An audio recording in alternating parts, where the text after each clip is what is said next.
Hey guys, Jeff here with GhostNet Gaming, and hey, we are back with another From Console to Screen. This time we are taking a look at the movie Red Faction Origins. Now, okay, so first off, a bunch of you are going to be going, what's Red Faction? Where did that come from? Second one, for anybody that actually knows what Red Faction is, they're going to be going, they made a movie? Yes, so in 2011, around the same time as Red Faction Armageddon, they released I'm pretty certain it was just straight to DVD, Red Faction movie. We're going to take a look at the usual things for this and check out the story, the costumes, the effects, the accuracy, the fun, and then give it a final score. So, raise your hammers and get ready to go. Let's take a look at the story. So let's start by taking a look at the story. Red Faction Origins is set about 20 years after the events of Red Faction Guerilla, so right between Guerilla and Armageddon, and is a story about Jake Mason, son of Alec Mason, the hero and protagonist of Red Faction Guerilla, and his efforts to, at the start of the story, is to find his sister after a mission goes wrong with a fallen EDF cruiser, and they discover a group of people and potential for his sister. The story itself is fairly straightforward. It's not overly nuanced. It does try to be fairly serious, more of a very serious kind of sci-fi drama in how it's portrayed. It's not trying to be a fun, goofy video game movie. It's trying to be a serious story, about a young man looking for his sister and also finding a way to save and protect Mars. Anybody that's unfamiliar with the Red Faction storyline, it's basically a rebellion against the Earth Defense Forces and their efforts to control the people living on Mars that are all over the place. So this one actually follows or carries off of Guerilla fairly well. It has some interesting uh, deviation, and actually kind of teases a bit of Red Faction Armageddon as well as you go through it. Jake has gets a love interest in a Earth woman named Tess, who is there to help out the Red Faction and all of their events. But as they discover a little bit later, not all of the EDF were defeated when Alec Mason shot the Hydra out of the sky using the nanoforge. And there is a conspiracy, and they plan to use their ship that they've been hiding to get the Red Faction and the Marauder factions to destroy each other. Now, goofy enough, the EDF group calls themselves the White Faction, and that is bad. It was just so bad. They thankfully only reference it once over the course of the entire movie, but yeah. Of course, they have a motley crew of people from both the Marauders and the Red Faction in the story, and Jake's sister was kidnapped by the White Faction, by the EDF, for them to bolster their numbers as they went through on a spree of kidnapping children to get more soldiers for them to be able to fight back against the Red Faction and all that fun stuff. So as a whole, the story is pretty straightforward. It definitely doesn't break any molds or anything like that. It's not super nuanced. It paces okay. It doesn't throw you any twists that you probably couldn't already have predicted or expected, especially with them introducing the sister early on. And other than that, yeah, it's pretty straightforward. So story-wise, we're going to give this a B. It's a serviceable story. It doesn't do anything new. It doesn't do anything dramatic. It has enough of the Red Faction storyline to at least hold up on that end. But yeah, it just really didn't do anything new. Okay, so next we're going to take a look at the costumes. So the only really wasn't much iconic as far as a character looks in the Red Faction series, even to begin with. The only thing that really they kept to accurate as far as trying to have costumes that were recognizable was actually Alec Mason. Though he is definitely much older than he was in Guerilla, He actually still wears the coat and the red scarf and everything that he's actually seen wearing all the way through Guerilla. So if you played Red Faction, you're kind of going, is that Alec? And once you get introduced to him, it's like, okay, it is, yeah. And it looks right on. The uniforms look serviceable.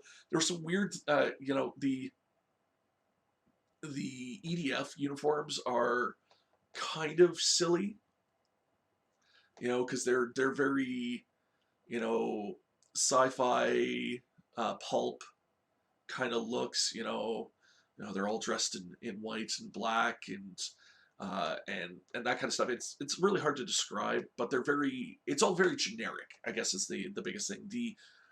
I think the Red Faction uniforms are fairly close to what some of the Red Faction members may have worn during Guerilla, but there's nothing really super standout about the costumes or outfits beyond them being serviceable and looking okay. There's some weird way that Jake's sister Lila has her gun holster that kind of bugs me from a costuming prop setup kind of standpoint, because it's sitting like at the front of her hip, and it feels like that would be super uncomfortable and not very practical even for drawing said weapon. But that's me nitpicking about like particular things about this holster, and the holster is decidedly elaborate for what it does, and that's kind of the weird thing about it. So as a whole, costumes, I'm gonna give it a B. Alec Maces is wearing his same outfit kind of thing, so that's still recognizable. But the rest of the outfits aren't really anything super um, amazing. They're serviceable. It's good costume work as a whole, but some things are a little goofy, and it just doesn't come off right. And like even the Marauders are a little bit off. Okay, next up is the special effects and physical effects. So the digital effects, the CG stuff is okay. It's serviceable, but not like, you can definitely tell it's CG effects. The ships, the some of the special weapons, they look very CG. So they don't look like, wow, is that actually CG? No, it's CG, and you can tell. You really can tell. There's weird little effects and stuff like that. In addition, the combat and fight choreography is really weak. It definitely looks like they didn't spend a lot of time trying to look really good. It's very some of it is very slow. There's no real impact to some of the hits, and it feels very untrained for some of them being soldiers or martial artists to a certain degree. It doesn't really carry a lot of weight to it, and yeah, it just felt really weak. So all in all, well, everything was serviceable. We're going to rank the special and visual effects at a B. Once again, it's okay, but you can tell it's CG. The fight choreography is, it's better than some, worse than others, for sure. Okay, so let's take a look at the accuracy. How accurate is Red Faction Origins? So, as a whole, it actually follows the what happened in Red Faction Guerrilla really well. It carries off. It launches from there. This was actually released around in the same year as Red Faction Armageddon, and I'm going to get to its references to Armageddon in just a moment. But it follows the story well. It's like, okay, these guys, Alec Mason, yeah, he was the hero of it. Him and Sam hook up Samanya, who was a marauder. They end up having children. Okay, so there's no reference really to that other than the fact that in Armageddon, you play Alec Mason's grandson. So, okay, so we know he had kids. We don't know who, I don't think in Armageddon they ever mentioned who his parents' name is, or what his parents' names are. So I can't gauge the accuracy on Jake or Lila. Lila, being his parents for Darius in Armageddon. But one of the things they do that's a little weird as they get in, one of the things they throw in is these anomalies that I don't recall being in either Guerrilla or Armageddon, because there was another threat in Armageddon. So they were just kind of added, and they only really showed up for one bit of it, and they just didn't blend well into this. The Marauder and Red Faction associations didn't seem to line up as well as they did. You know, they definitely broke down during Armageddon, but they were pretty good shape at the end of Red Faction, or Guerilla. So that really kind of threw it off as well. However, let's get into the stuff that's so Armageddon. Minor spoilers for the start of Armageddon. Armageddon is actually led up by Darius being tricked by a man named Adam Hale, who was a part of an offshoot faction of Marauders who destroyed a terraformer that caused mass problems in Armageddon on Mars. Funny enough, the one of the notable members of the EDF is Adam Hale. Now, at first, you don't really know who he is. Then he mentions the last name Hale, and I'm going, okay, I got to look into this more. Wait. And then later on, he introduces himself as Adam Hale. Now, this puts him at about 35 or so years. Actually, quite a few years, yeah. 35 years, both 30 years before he actually shows up in Armageddon. Because Armageddon is set about 50 years after Red Faction Guerrilla. And so he's a little bit, he is young, so it's possible for him, but they kill him off. As far as I know. It doesn't really actually show that, but by the end of the movie, he actually does the thing that he was setting out to do in Armageddon, which was destroy a terraformer. And that's actually the last thing that they have to stop him from doing, and all this kind of stuff. So they paid homage to Armageddon, you know, released at the same time as it, but at the same time, they kind of go, nope, he's dealt with now. 30 years before he was dealt with. So unless he actually survives the explosion of a ship and comes back later to do the same thing with Darius around, it kind of feels like they just went off the script for a game that they were just releasing at that point. So the accuracy for this one, I had a hard time kind of deciding on this, and I put it at a B. Largely because they kind of went off rails for the stuff for Armageddon. But at the same time, because it was set between the two, they had a little bit of room for flex, and it didn't really hamper the story of Armageddon, and it carried off of Guerilla okay. So it wasn't too bad. Okay, so let's take a look at the final mark for it, and let's see if this movie was fun. So this movie tried really hard to be a serious sci-fi drama.